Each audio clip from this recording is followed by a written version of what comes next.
नमस्कार, मी Kamlesh Pawar. KRP YouTube चॅनलमध्ये आपलं सगळ्यांचं खूप खूप स्वागत.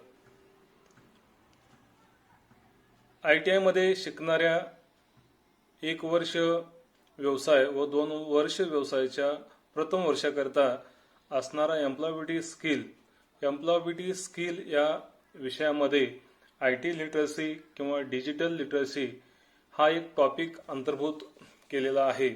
कारण सध्याचं डिजिटल युग आहे. सध्याच्या डिजिटल युगामध्ये प्रत्येक जण साक्षर असणं महत्त्वाचं असणार आहे. चला तर मित्रांनो, digital literacy at a glance हा टॉपिक आपण आज समजून घेऊया.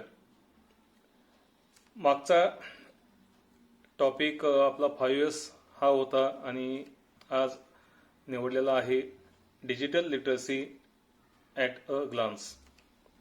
मित्रांनो, 21वा शतक हा डिजिटल युग किंवा एक अतिशय वेगळा असं IT क्षेत्राची उन्नती झालेला हा शतक असणार आहे. या शतकामध्ये प्रत्येक जण कॉम्प्युटर हाताळलं पाहिजे. प्रत्येक जणाला इंटरनेट संदर्भातली माहिती असणं आवश्यक आहे.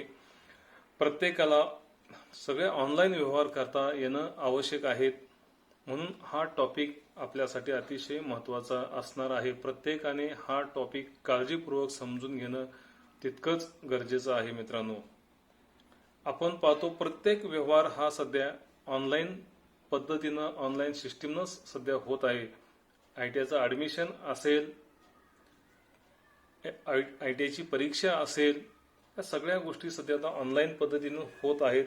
तर यामध्ये त्याचबरोबर सर्वसामान्यांना देखील वेगवेगळे व्यवहार ऑनलाईन पद्धतीनंच करावे लागत आहेत. त्यामुळं प्रत्येक विद्यार्थ्याला किंवा प्रत्येक भारतातील नागरिकाला IT लिटरेट होणं खूप गरजेचं असणार आहे किंवा IT मध्ये साक्षर होणं तितकंच गरजेचं असणार आहे. मित्रांनो, चला तर आपण समजून घेऊया हा topic. Digital literacy is the knowledge and skill used in a broad range of digital devices such as desktop computers, laptops and smartphones.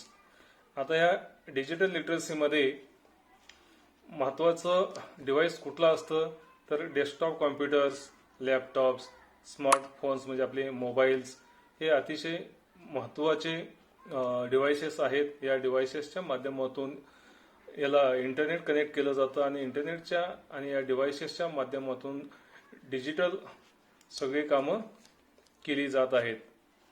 त्याचबरोबर a digitally literate person possess a range of digital skills, knowledge of the basic principles of computing devices.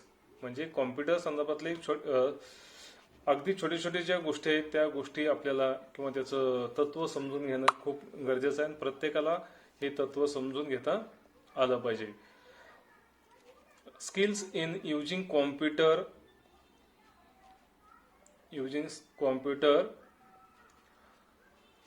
networks and ability to engage in online communities and social networks. म्हणजे social networks म्हणजे email झालं, WhatsApp झालं, Instagram झालं, Facebook झालं, या माध्यमातून किंवा Twitter झालं, या माध्यमातून निरोपाचं देवाणघेवाण किंवा मेसेज पाठवणे किंवा एकमेकांना पैसे पाठवणे अशा वेगवेगळ्या सगळ्या गोष्टी याच्या माध्यमातून आपल्याला करता येऊ शकतात. सदर डिजिटल लिटरसीमध्ये फार काय असं अवघड असं काही नाही. कुठेही आपल्याला लॅपटॉपच्या माध्यमातून, कॉम्प्युटरच्या माध्यमातून सदर प्रक्रियेमध्ये आपल्याला भाग घेता येऊ शकतो. या ठिकाणी म्हटलेलं आहे बघा, laptops or computers that are portable and suitable for use while travelling. म्हणजे आपण प्रवासादरम्यान देखील डिजिटल लिटरसीचा आपण त्या ठिकाणी वापर करू शकतो आणि आपली जी कामं आहेत ते कामं आपण वेळेत पूर्ण करून घेऊ शकतो. मित्रांनो, आता या पुढच्या स्लाइडमध्ये आपण समजून घेऊया यूज ऑफ इंटरनेट.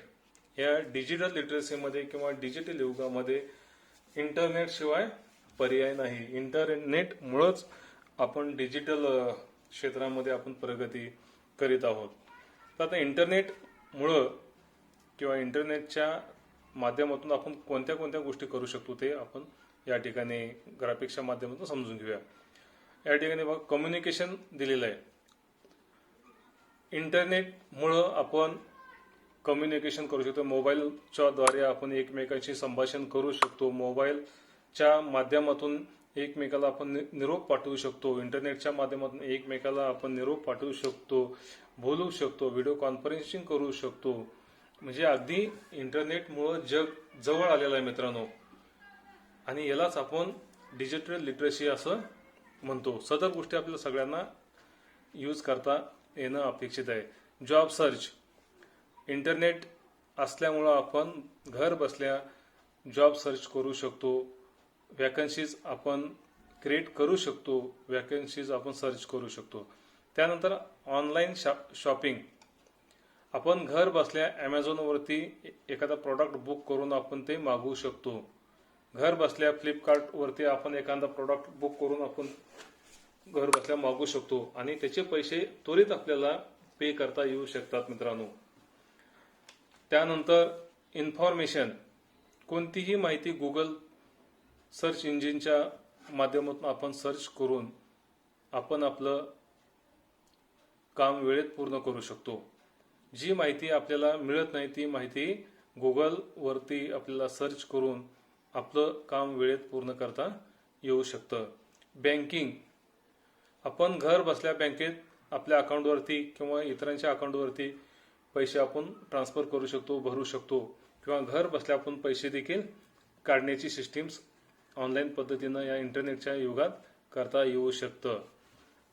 आपण घर बसल्या बॅलन्स देखील आपलं चेक करू शकतो. बिझनेस मधले सगळे व्यवहार आता आपल्याला ऑनलाईन करता येऊ शकतात. एखादा प्रॉडक्ट आपण विकलो तर त्यांच्याकडनं पैसे आपल्याला ऑनलाईन येऊ शकतात. एखादं कोटेशन असेल, कोटेशन आपण ऑनलाईन त्यांना मेल करू शकतो. अशा अनेक बिझनेसमधील देखील गोष्टी इंटरनेटच्या मार्फत करता येऊ शकतं. त्यानंतर सोशल नेटवर्किंग म्हणजे व्हॉट्सअपचा वापर करून आपण ग्रुपमध्ये वेगवेगळे मेसेज टाकू शकतो किंवा एकमेकांना संवाद साधू शकतो. त्यानंतर फेसबुकच्या माध्यमातून आपण एकमेकांशी चॅटिंग करू शकतो, एकमेकांशी माहिती शेअर करू शकतो. त्यानंतर एंटरटेनमेंट म्हणजे आपण यूट्यूबच्या माध्यमातून इंटरनेटच्या साहाय्याने आपण कोणताही व्हिडिओ पाहू शकतो, कोणताही पिक्चर पाहू शकतो. त्याचबरोबर कोणतीही सिरियल आपल्याला पाहता येऊ शकतं. त्यानंतर ॲग्रिकल्चरल रिलेटेड इन्फॉर्मेशन, आपण हवामान चेक करू शकतो. शेतीला पूरक अशा काही गोष्टी आपल्याला पाहिजे असतील तर ती माहिती आपल्याला गुगलच्या माध्यमातून वेगवेगळ्या ॲपच्या माध्यमातून आपल्याला मिळवता येतात आणि त्या पद्धतीनं आपण ते ॲक्शन करू शकतो. त्यानंतर available benefits of welfare schemes, म्हणजे शासनाकडून किंवा केंद्र शासनाकडून जे काय सामाजिक कल्याणकारी ज्या योजना आहेत त्या योजनांची माहिती आपल्याला इंटरनेटच्या माध्यमातून मिळवता येऊ शकतात. पोर्टलच्या माध्यमातून सदर माहिती आपल्याला मिळवता येऊ शकते. वेदर चेक अँड अपडेट्स, हवामान खात्याकडून सदर ही माहिती आपल्याला उपलब्ध होऊ शकते. ती माहिती आपल्याला ऑनलाईन देखील चेक करता येऊ शकतात. अनेक गोष्टी इंटरनेटच्या माध्यमातून आपल्याला करता येऊ शकतात मित्रांनो. म्हणून आपण डिजिटल लिटरेट होणं किंवा डिजिटल युगामध्ये आपण परिपूर्ण होणं खूप महत्त्वाचं असणार आहे. पुढची स्लाइड पाहूया. इंटरनेटचा वापर करून काय काय आपण करू शकतो. Accessing public services using internet and mobile, सध्या केंद्र शासन असेल किंवा राज्य शासन असेल, दोन्ही शासनाच्या शासकीय कार्यालयाकडून वेगवेगळे पोर्टल, वेगवेगळे ॲपची निर्मिती करण्यात आलेली आहे. त्या ॲप किंवा त्या पोर्टलच्या माध्यमातून आपण वेगवेगळ्या गोष्टी साध्य करू शकतो. या ठिकाणी म्हटलेलं आहे ration card. A ration card is a very useful document issued under public distribution system for the purchase big of essential commodities from fair price shops. म्हणजे अगदी कमी दरामध्ये माल खरेदी करण्याचं एक रेशन ते दुकान असतं. त्या दुकानात आपण कमीत कमी खर्चामध्ये धान्य खरेदी करू शकतो. ही शासकीय योजना आहे. अगदी कमी पैशामध्ये कमी किमतीमध्ये सदरचं धान्य आपण खरेदी करू शकतो. परंतु रेशन कार्ड मिळणं हे सगळ्यांनाच मिळू शकत नाही. जे इथले रहिवासी आहेत त्यांनाच रेशन कार्ड दिलं जातं आणि रेशन कार्ड हे एक आयडेंटिफिकेशन डॉक्युमेंट असणार आहे. आणि सध्या रेशन कार्ड देखील आपल्याला ऑनलाईन मिळवता येऊ शकतं. आपण आपली माहिती पोर्टलवरती भरल्यानंतर रजिस्ट्रेशन केल्यानंतर आपल्याला रेशनिंग कार्ड मिळू शकतं. त्यानंतर voters card, voters ID card किंवा electors photo identity card EPIC हे देखील आपण voter ID card is a very important document for Indian citizens. It is essential for casting vote and also used as a legal document. सदर voter card हे आपण मतदानाच्या वेळेस मतदान करण्यासाठी किंवा मतदानाचा हक्क बजावण्यासाठी वोटर आयडी कार्ड एक ओळखपत्र म्हणून त्याचा वापर आपण करतो. त्याचबरोबर वोटर आयडी कार्ड हे एक लिगल डॉक्युमेंट आहे असं या ठिकाणी म्हटलेलं आहे. To become a voter one needs to fill in the application form number 6. Once this form is accepted, the applicant's name will be included in the electoral roll as a voter. म्हणजे form number 6 form number 6 आपण भरल्यानंतर आपलं वोटर्सची जी list आहे त्या लिस्टमध्ये आपलं नाव नोंदवलं जातं. आणि वोटर कार्ड देखील आपल्याला ऑनलाईन पद्धतीनं आता मिळवता येऊ शकतं. हे देखील या डिजिटल युगामध्ये शक्य झालेलं आहे मित्रांनो. त्यानंतर आधार कार्ड. या ठिकाणी आपल्याला आधार कार्ड दिसतं. या ठिकाणी आधार म्हटलेलं आहे. तर Aadhaar is a digital individual identification number issued by the unique identification authority of India on behalf of the government of India which serves as a proof of identity and address anywhere in India. Aadhaar एक अतिशय महत्वाचं document, महत्वाचं card आहे ज्याच्यावरती 12 digits असतात आणि ते एक वैयक्तिक माहिती त्याच्यावरती दिलेली असते आणि त्याच्यावरती आपला पत्ता, राहण्याचं ठिकाण, वय, जन्मतारीख हे अतिशय महत्वाच्या बाबी त्याच्यावरती नमूद केलेल्या असतात. आणि हे एक लिगल डॉक्युमेंट आहे आणि केंद्र शासनाने ह्याला मॅन्डेटरी केलेलं आहे. आणि आधार कार्ड असेल तर आपल्याला कुठेही जाता येऊ शकतं, आपली ओळख कुठेही पटवता येऊ शकतं. नंतर आधार number helps provide access to services like banking, LPG connections and other government schemes for direct benefit transfer. म्हणजे आधार जर असेल तर आपल्याला बँकेमध्ये खातं खोलण्यासाठी काही अडचण येणार नाही. त्यानंतर LPG सिलेंडर घ्यायचा असेल तरी त्या ठिकाणी आधारची आवश्यकता असते. त्यानंतर गव्हर्नमेंटच्या कुठल्या योजना असतील किंवा कुठलं निधी मिळणार असेल, शेतकऱ्यांना कर्ज मिळणार असेल किंवा शेतकऱ्यांना काय मोबदला मिळणार असेल तर त्याही ठिकाणी आधारची आवश्यकता असते, जेणेकरून कुठल्याही प्रकारचं भ्रष्टाचार वगैरे होऊ नये हा या पाठिंबाचा उद्देश आहे. आता अतिशय महत्वाचा डॉक्युमेंट परमनंट अकाउंट नंबर, याला आपण पॅन म्हणतो, पॅन कार्ड. मित्रांनो, पॅन कार्ड देखील आपल्याला ऑनलाईन पद्धतीने मिळवता येऊ शकतं.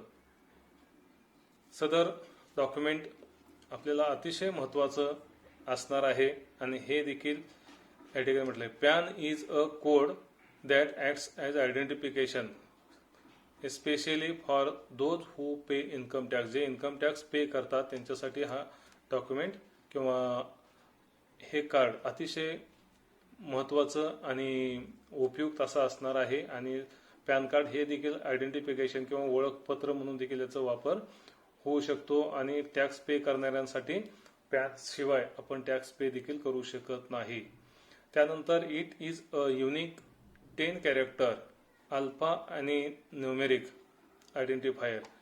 मित्रांनो, आपण आधारवरती 12 फक्त न्यूमेरिक असतात, 12 नंबर्स असतात आणि पॅन कार्डवरती 10 वेगवेगळे कॅरेक्टर असतात. त्याच्यामध्ये अल्फाबेटिक पण असतं आणि न्यूमेरिक पण असतं. असं एकूण 10 कॅरेक्टर असलेलं पॅन कार्ड आणि 12 कॅरेक्टर असलेलं आधार कार्ड, हे दोन्हीही कार्ड केंद्र शासनाने आपल्याला प्रोव्हाइड केलेले आहेत आणि हे ऑनलाईन पद्धतीनं आपल्याला मिळवता येऊ शकतं. Issued by the Indian income tax department. आता पॅन कार्ड हे कोण देतं? Indian income tax department under the supervision of the central board of direct taxes CBDT and it also serves as an important proof of identification. हे अतिशय महत्वाचं ओळखपत्र म्हणून आपल्याला याचा वापर करता येऊ शकतं. त्यानंतर पासपोर्ट.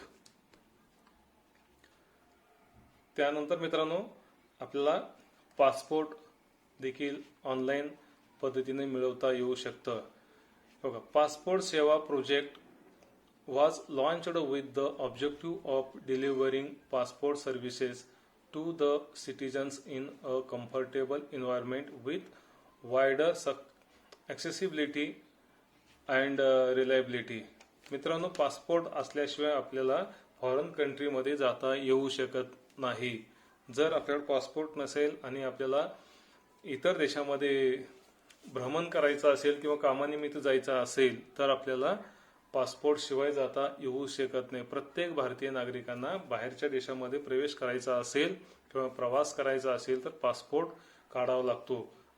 पूर्वी पासपोर्ट काढण्याचे किचकट प्रोसेस किंवा पद्धती होत्या. आता अगदी कमी वेळेमध्ये ऑनलाईन आपल्याला रजिस्ट्रेशन करून पासपोर्ट आपल्याला मिळवता येऊ शकतं. Under Passport Seva new measures and procedures have been introduced in order to improve governance in passport offices by ensuring citizens comfort improvement in delivery of passport services, transparency and enhanced security. मित्रांनो, पूर्वी अतिशय complications निर्माण व्हायचे passport काढण्यासाठी, परंतु आता शासनाने वेगवेगळे पोर्टल किंवा ॲप काढले. त्या पोर्टलच्या माध्यमातून माहिती व्यवस्थित आपण भरली, रजिस्ट्रेशन व्यवस्थित केलं तर आपल्याला कुठल्याही प्रकारचं कोणाला काही पैसे द्यावे लागत नाहीत किंवा अतिशय सोपी पद्धत झालेली आहे आणि याच्यामध्ये ट्रान्सपरन्सी आलेली आहे. आणि त्याचबरोबर कामामध्ये देखील त्यांची गुणवत्ता वाढलेली आहे. कमी वेळेमध्ये तुम्हाला पासपोर्ट डिलिव्हरी केलं जातं.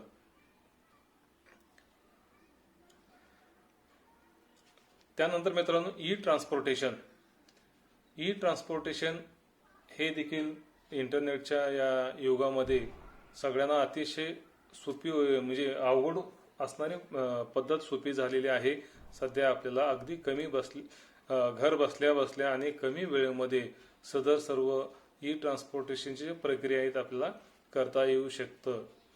E transportation under the national e governance programme NEGP e transport services includes air, train and road transport which helps in, म्हणजे ज्यानं आपल्याला प्रवास करायचा आहे, एरोप्लेनने प्रवास करायचा असेल किंवा ट्रेनने प्रवास करायचा असेल किंवा बसने प्रवास करायचा असेल तर आपल्याला ऑनलाईन बुकिंग करता येऊ शकतं.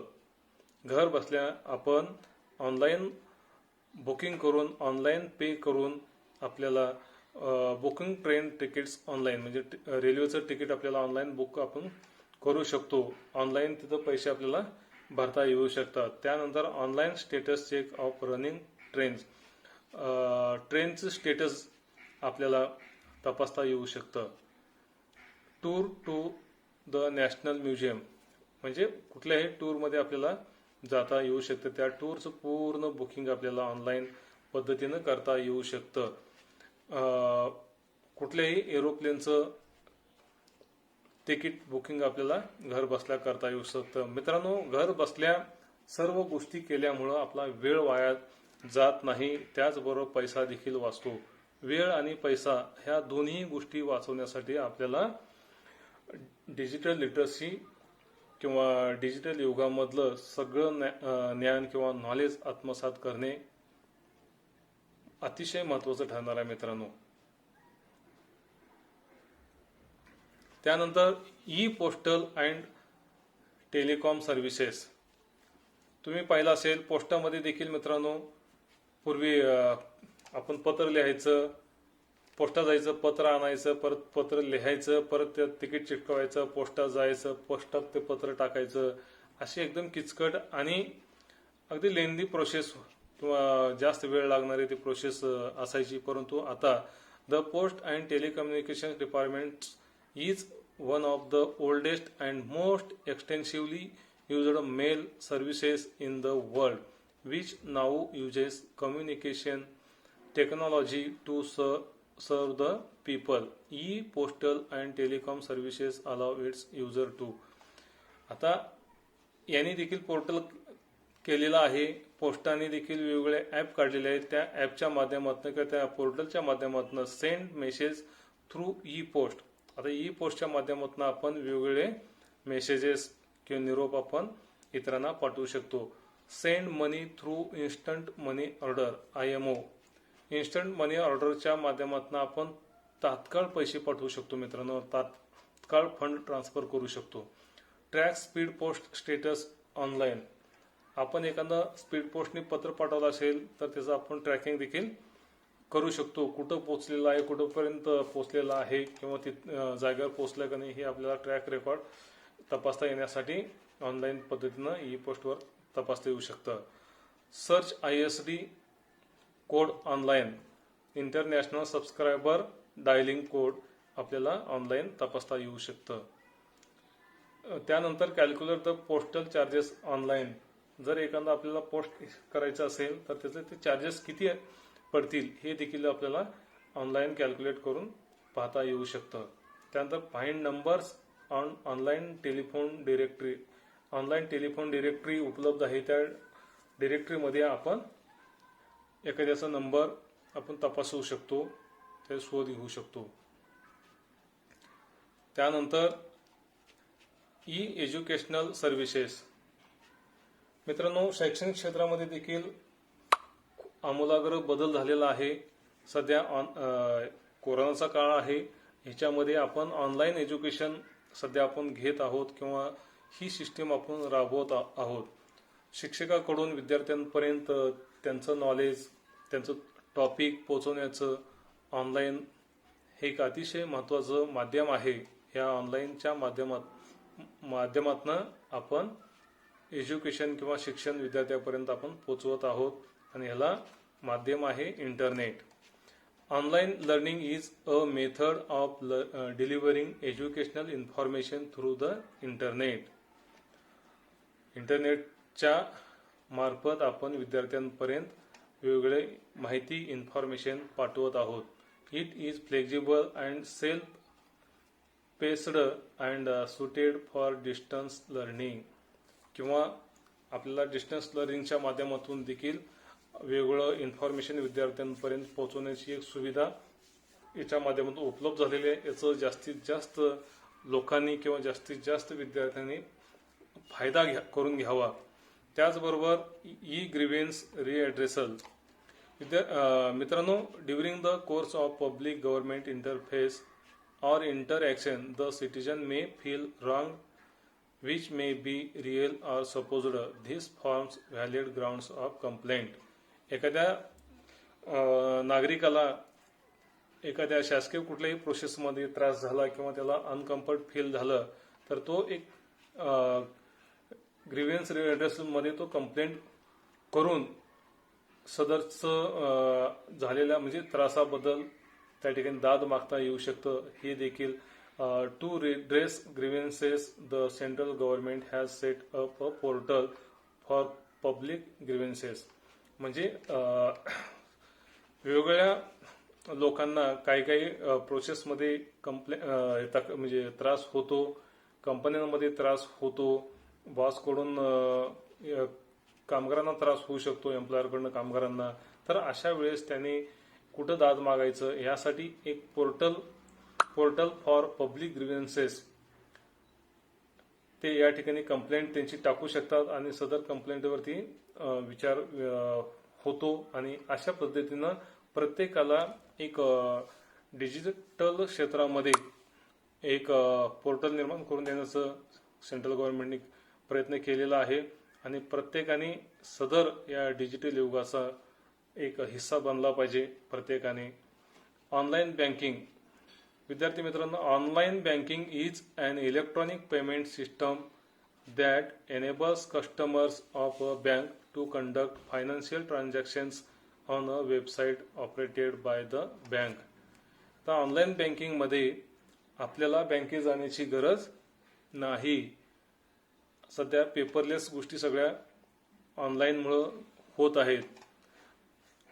पैसे काढायचे असतील तरी आपण ऑनलाईन पद्धतीनं पैसे काढू शकतो. एखाद्याला पैसे पाठवायचे असतील तर आपण फिजिकली न हे करता आपण ऑनलाईन पद्धतीनं पैसे एकमेकाला ट्रान्सफर करू शकतो. वेगवेगळ्या बँकांचे वेगवेगळे वेबसाईट आहेत, त्यांच्या मेल्स आहेत, या सगळ्या बाबतीत किंवा त्यांनी केलेल्या पोर्टल आहेत, त्याच्या माध्यमातून पैशांची देवाणघेवाण ऑनलाईन पद्धतीनं करता येऊ शकते. सदरची प्रक्रिया अगदी सुटसुटीत आणि सोपी करण्यात आलेली आहे. त्याचबरोबर online banking is also referred as internet banking, e-banking through NEFT, RTGS, IMPS and UPI etc. आपण आता फोन पे बघतो, गुगल पे बघतो, UPI बघतो आपण. अशा अनेक NEFT आहेत. NEFT म्हणजे त्वरित आपण पैसे पाठवू शकतो. नॅशनल इलेक्ट्रॉनिक फंड ट्रान्सफर, याला NEFT म्हणतो आपण. RTGS म्हणजे real time gross settlement.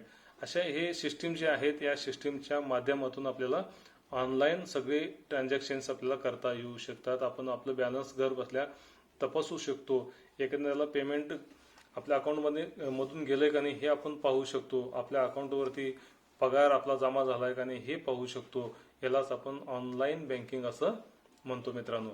Right to information, right to information या ठिकाणी म्हटलेलं आहे. As per RTI every citizen has freedom of speech and expression and has the right to know how the government works. मित्रांनो, प्रत्येक नागरिकाला एक स्वातंत्र्य आहे की त्यांना एक भाषण करण्यास स्वातंत्र्य आहे, त्यांचं मत व्यक्त करण्यास त्यांना स्वातंत्र्य आहे. गव्हर्नमेंट काम कसं करतं, गव्हर्नमेंटचं काम व्यवस्थित चालू आहे किंवा नाही याची देखील माहिती घेण्याचं नागरिकांना मुभा आहे. आणि त्यासाठीच what role does it play, what are its functions and so on या बाबतीत माहिती घेण्याचं राईट टू इन्फॉर्मेशन हा अधिकार देशातील प्रत्येक नागरिकाला दिलेला आहे.